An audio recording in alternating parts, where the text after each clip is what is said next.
Hi, welcome today to our exam revision tutorial on tabular statements. Our learning intentions today are to understand the principle of double entry bookkeeping and to understand the effect of certain transactions on the balance sheet. So what is a tabular statement? A tabular statement is a method of showing how a firm's transactions affect its assets and liabilities. It shows in a continuous way the increases and decreases in the value of the assets and liabilities as they occur. And it's based on the double entry principle of bookkeeping, which says that every debit must have a corresponding credit. And it's also presented in columns. So this is a standard layout of a tabular statement where you would have your assets on top here, your liabilities on the bottom. You'd have your opening balances for assets and liabilities. You would have transactions for certain months, and then you would have your closing balances. So again, if you increase an asset, you would need to decrease another asset, or if you increase an asset, you would have to increase a liability. So at the end of each month, they balance. Sometimes people include bank overdraft here as a liability, or sometimes it may be put in as a negative asset also. Anything that affects the profit and loss will go in the profit and loss balance line, and you would leave a couple of lines usually in case there are any other assets or liabilities that you would need to add in.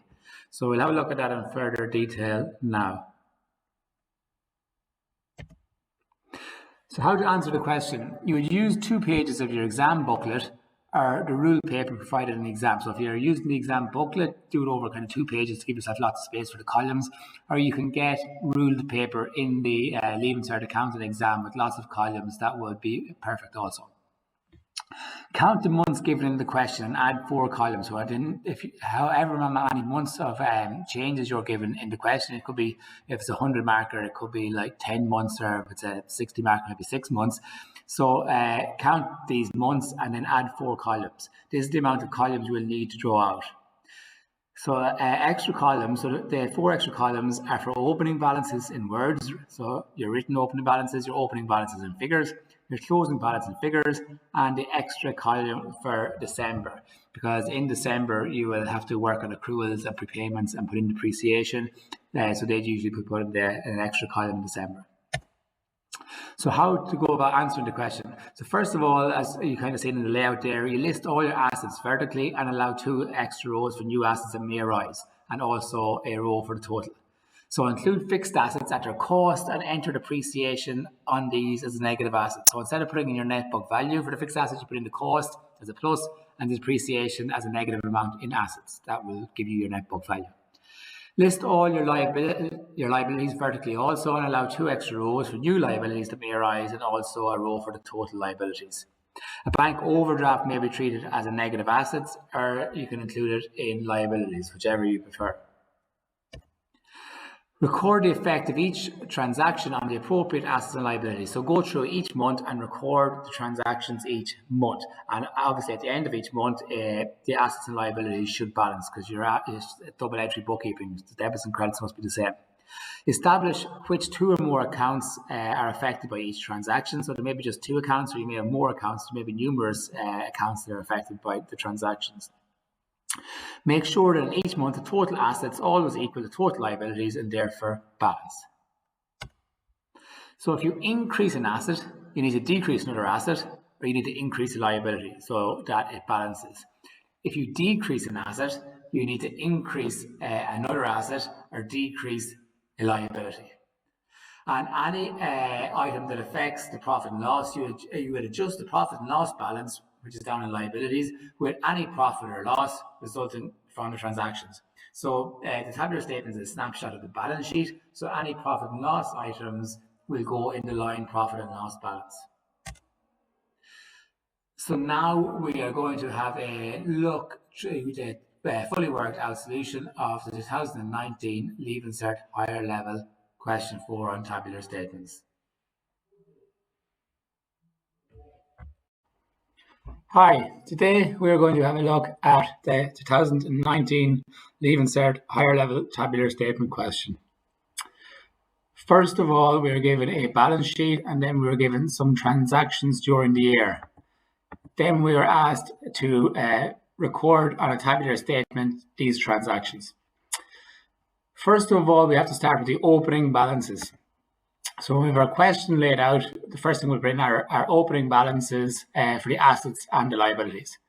So the first thing that we will put in are fixed assets. So land and buildings will go in as 660,000 and depreciation will go in as minus 33,000. And then delivery vans will go in as 85,000 and depreciation will go in as minus 38,000.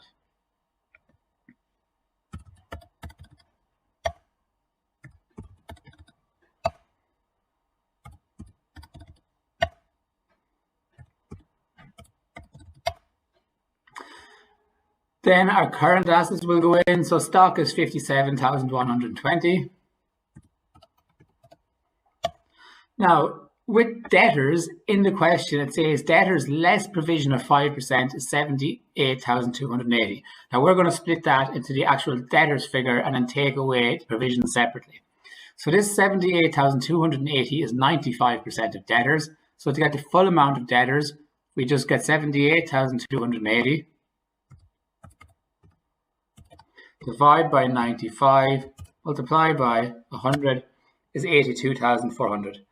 And then the provision would be the difference between the 78,280 and the 82,400.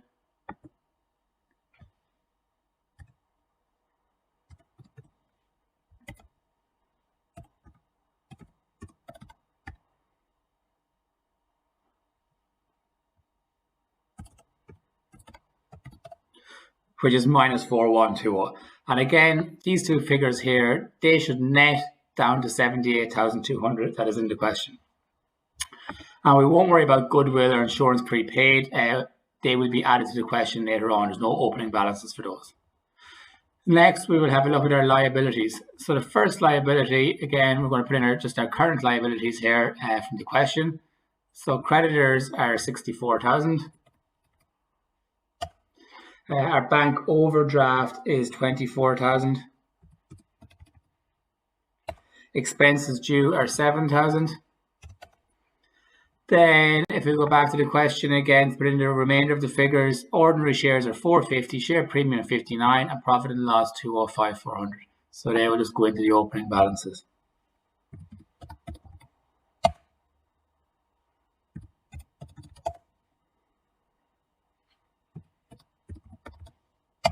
And again, these in yellow, they will come into the question later on. There are no opening balances for those. So now just to total them and make sure the opening balances add up. So both of them come to 809,400, which is correct. Now, the first transaction is in January. So if we go back to the question, it says Miller decided to revalue land and buildings at the start of the year at 800,000. The land element is 130. And that's only relevant later on when we come to work out the depreciation of buildings. So they revalued to 800,000. So at the moment, land and buildings are 600,000. So to get to 800,000, we just need to add 140,000. Now they're 800,000. When you revalue land and buildings, you have to take out the depreciation. The depreciation at the moment is minus 33. So to take it out, we're going to put in a plus 33, which will bring it to 0. Then we just total the two of those, which come to 173,000. And then that 173,000 will go into the revaluation reserve below, down in liabilities.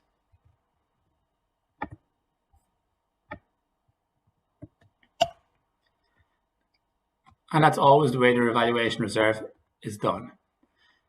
The next month, February. So Miller bought an adjoining building. So when they bought this building, there were assets and liabilities, which are all listed there. So we just have to put in all these assets and liabilities, and the difference will be goodwill. And again, this is a common adjustment that comes up. So the first thing we have are buildings of 120 and delivery vans of 35.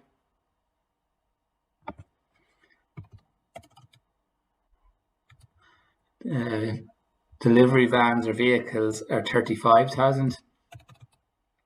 It then says that debtors are 15,300. It says creditors are 11,000. And the question says the purchase price was discharged by granting the seller 140,000 shares. So share capital, ordinary shares or share capital go up by 140,000 and a premium of 30 cents per share. So the share premium is just going to be 140,000 by 30%, which is 42,000. So now we total the liabilities. They come to 193,000. At the moment, our assets come to 170,300. So the difference between 193,000 and 170,300 will go into goodwill, which is 22,700. So the balancing figure, and that's why I have it highlighted there, the balancing figure will always go into goodwill. So I just total the assets. So each month I'm going to total my assets and total my liabilities to make sure that they add up to the same figure. In March, it says management have decided that provision for bad debts should be reduced to 4% of debtors at the end of March. So we just have to get our most recent debtors figure and then get 4% of it. So just a little working on this. The bad debt provision should be 4% of debtors. So if I go to my assets and I look at debtors, debtors are 82,400, but don't forget to add on the adjustment to debtors, which was a further 15,300. So in total, debtors are 97,700. So the bad debt provision should be 97,700 by 4%, which is 3908. At the moment, the bad debt provision is 4120.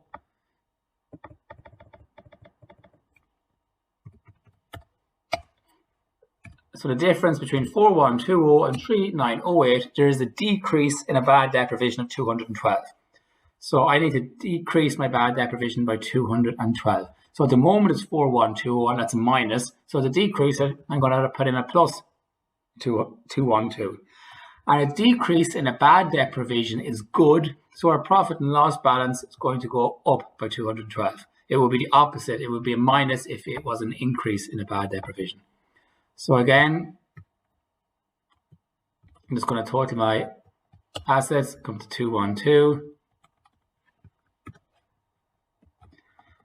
And again, total my liabilities, come to 212.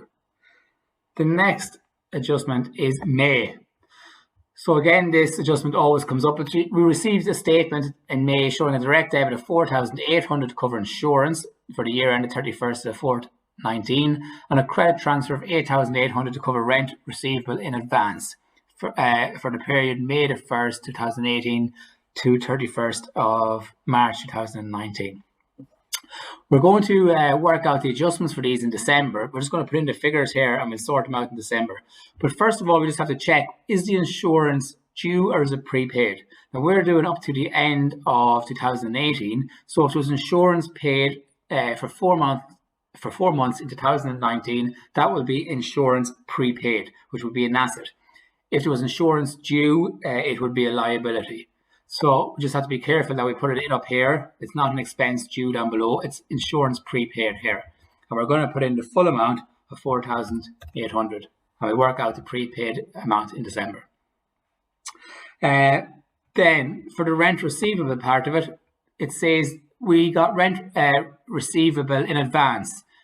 So basically we received 3 months extra rent. So we really, at the end of the year, we effectively owe that rent back to somebody. So it's going to be a liability, and that's the way it always is in this question. It's rent receivable prepaid, which is a liability. So again, I'm going to put in the full amount there, which is 8,800. And then the last adjustment will be in bank. So we've received 8,800, which is good. We paid out 4,800, which is bad. So we're up 4,000. And that means our bank overdraft will go down by 4,000. So again, it's going to add up my assets. And I'm going to add up my liabilities to make sure they balance, because each month these should balance. 4,800 and 4,800. The next adjustment is September. A dividend of 5 cents per share was paid in all issued shares. So this is an easy enough adjustment, but you just have to make sure you take the most up-to-date share capital. So if we look at the question, go down to liabilities and share capital, there are 450,000 shares at the start and then an additional 140,000 shares. So in total, there are 590,000 shares if we add these. So ordinary shares, 590,000. The bad debt provision is, in the question, it says that the dividend is 5 cents per share under €1 shares. So it's 5 cents or 5%. So if we work out, the dividend is 29,500. And if we pay out a dividend, that means that the bank overdraft is going to go up because it's money going out. And it also means if we pay out a dividend, it's going to reduce our profits, because at the bottom of a profit and loss account, you would take away dividends paid. So it's going to reduce our profit to 29,500. So in this month, there is no adjustments in assets. So they are going to add up to 0. And down the liabilities, we have a plus 29,500 and a minus 29,500. So again, they are going to add up to 0. So it balances.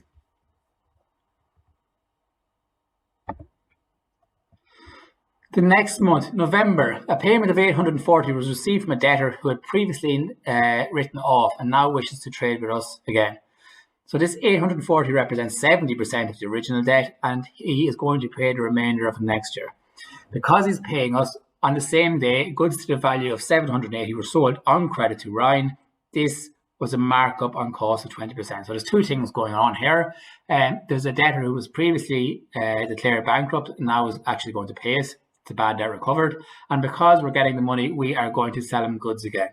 So we're just going to do a little working for November. So in the question, it says we received €840. And that €840, it says, is 70% of the debt. So to work out what the full debt was, if we get 840 divided by 70, multiplied by 100, the full debt would have been 1,200. And then what he still owes us is the difference, 360. Now, because he's paying us, we're going to sell him goods again. And it says that the selling price of these goods were 780,000, which is cost plus 20%. So that the selling price is 120%. So to work out the cost price, we get 780 divided by 120, multiplied by 100. The cost price would have been 650. And the profit on those goods would have been the difference between those, which is €130. So we need to enter these figures into this tabular statement for November.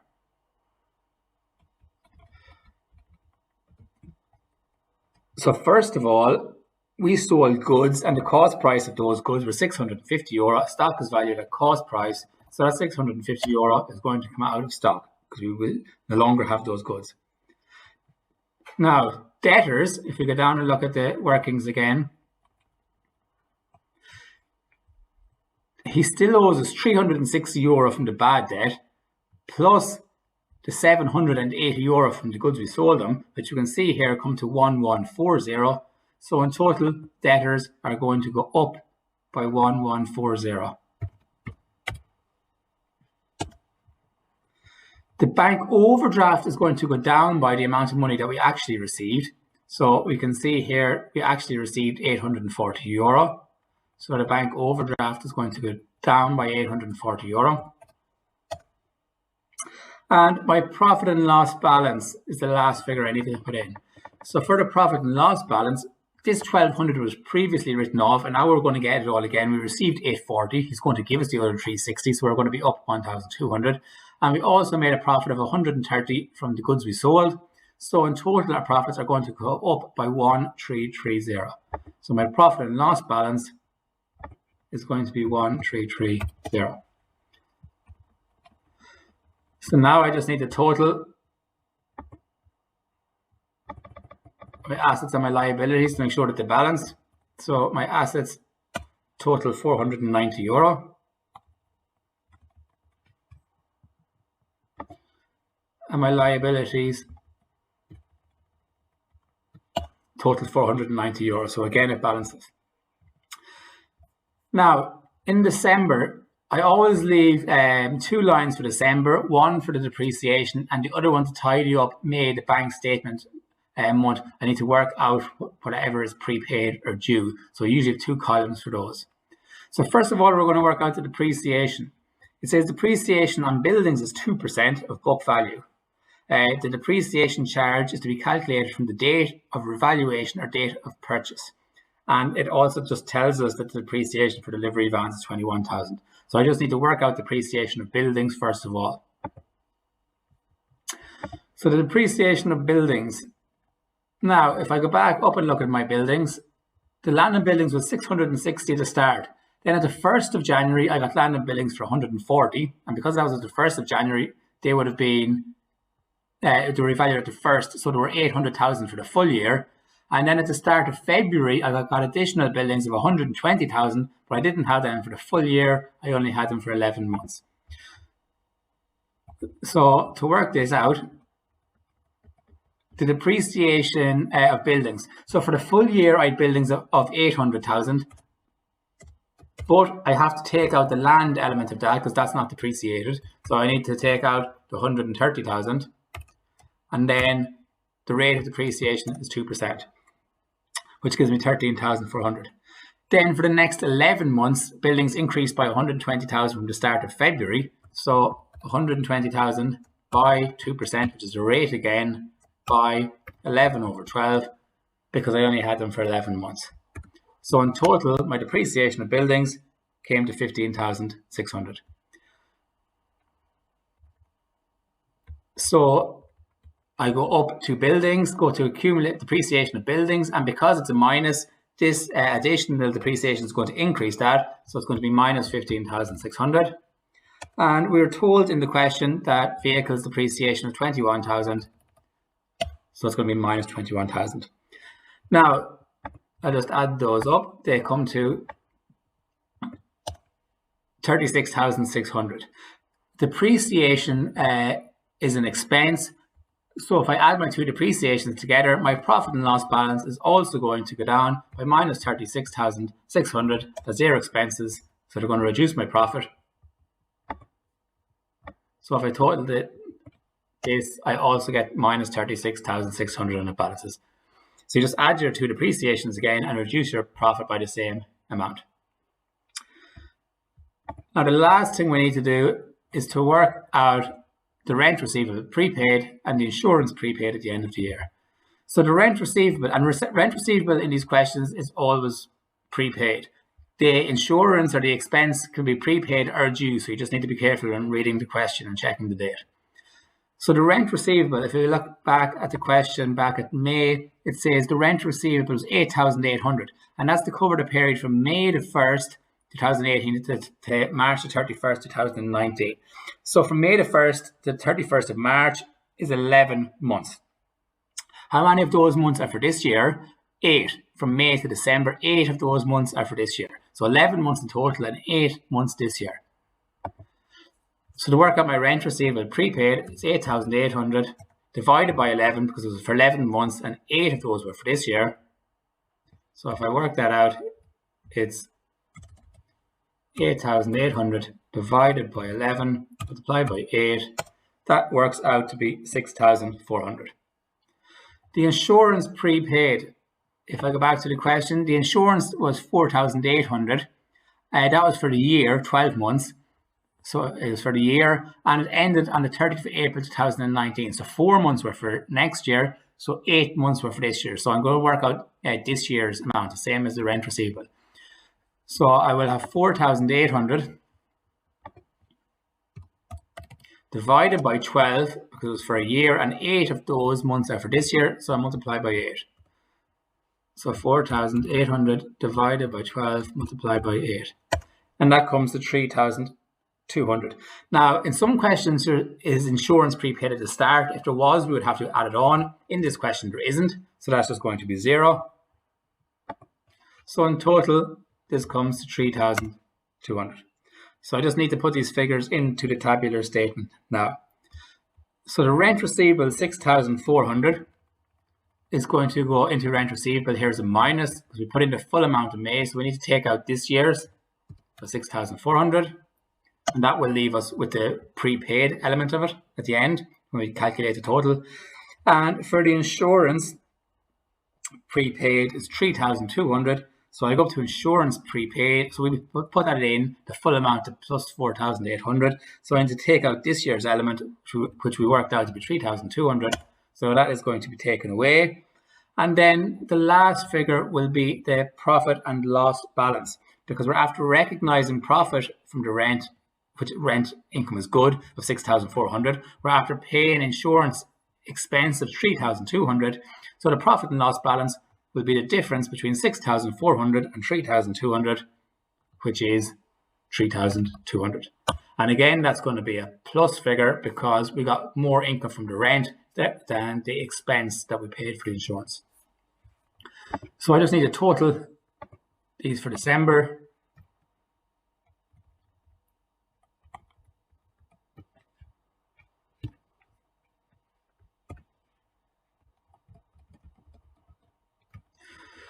So the assets for December came to minus 3,200.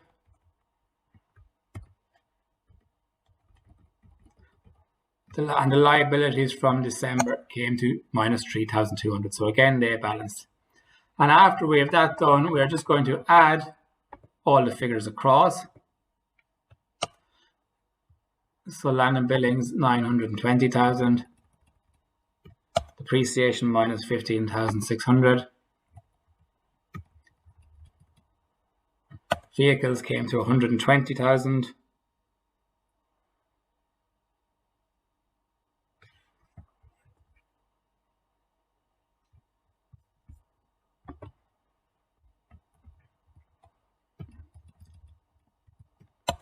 Depreciation is minus 59,000.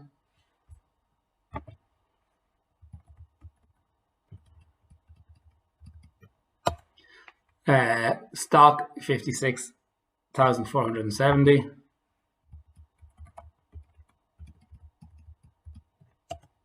Debtors are 98,840. Bad debt provision is 3,908.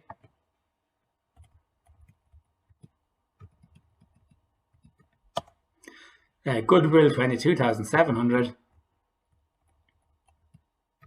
And insurance prepaid 1,600.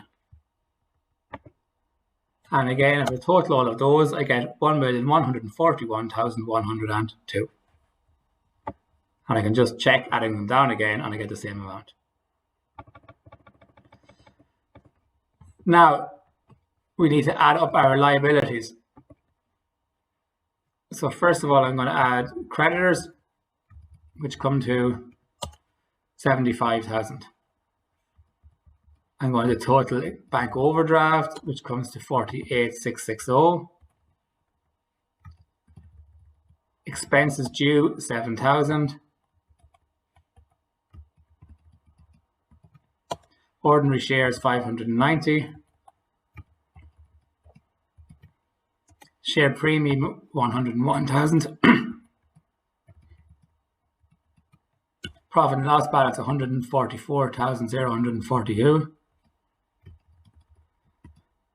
Revaluation reserve, 173,000. Rent receivable prepaid, 2,400. And the total again comes to 114,102. And when these two figures here are the same, at least you know that your tabular statement is balanced and hopefully all the transactions will be correct. I just highlight to show that these figures should balance. So hopefully that was